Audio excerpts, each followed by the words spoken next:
ऐसा आता है और ऐसा होता है और ऐसा होता ही रहेगा।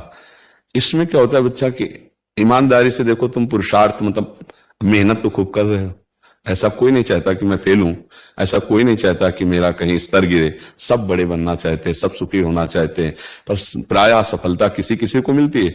जो तुमसे कम मेहनत किए होगा वो भी सफल दिखाई दे सकता है, जो तुमसे कम बुद्धि रखता है वो भी ऊंचे पद पर बैठा दिखाई दे सकता है। इसका तात्पर्य होता है पूर्व प्रारब्ध।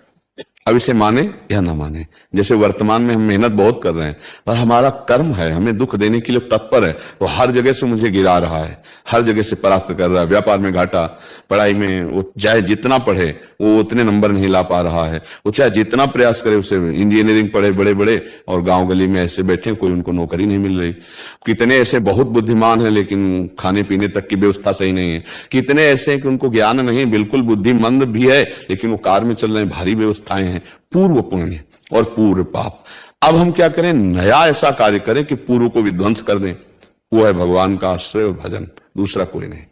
भजन के द्वारा हम अपने कर्मों को, जो हमारी उन्नति में बाधा पहुंचा रहे हैं, उनको विध्वंस करें। अब वो किस कोटि के कर्म है, कितने दिन भजन करना पड़ेगा, इसका कोई परिचय नहीं जानता है।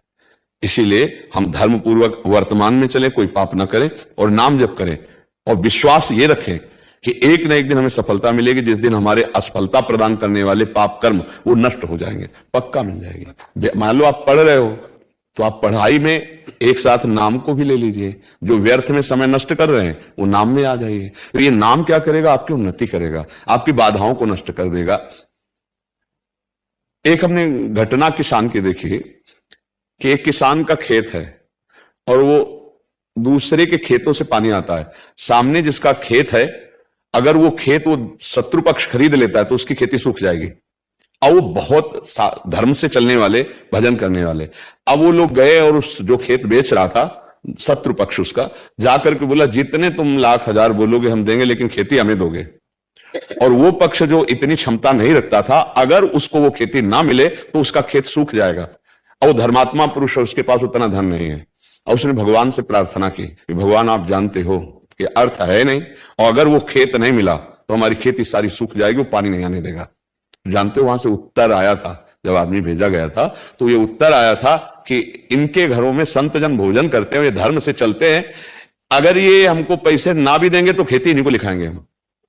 वो व्यक्ति जाकर के उनको काफी पैसे बढ़ाकर दे रहे, उन्होंने उनको नहीं दिया, यहां तक कि वो कचहरी तक उनके साथ गए, उनको नहीं दिया।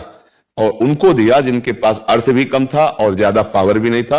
ये किसने किया, भगवान ने। ये बात हम, और वो मिलते ही खेती में सारी सुविधाएं उनकी पहुंच जाएंगी, जल आदि की, जहां से ट्यूबवेल था। अगर वो ना मिलता तो उनकी खेती सुखा देते। ऐसे लोगों स्वभाव के थे, हम नहीं जाने देंगे। हमें लगता है धर्म से चला जाए और नाम जब किया जाए। ये जीवन भर बात याद रही कि इनके घर में संत पाते हैं और ये धर्म से चलते हैं, अगर ये पैसे नहीं देंगे तो भी खेती लिखा देंगे हम, बेचेंगे तो उसी को बेचेंगे, वो चाहे जितना कम दे पैसा। ये बात किसने उनके दिमाग में डाली।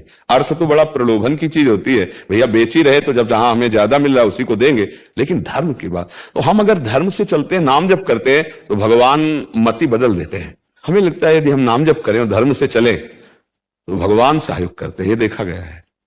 हर उन्नति हमारा पाप कर्म गिराना चाहता है, पाप कर्म बाधा देता है।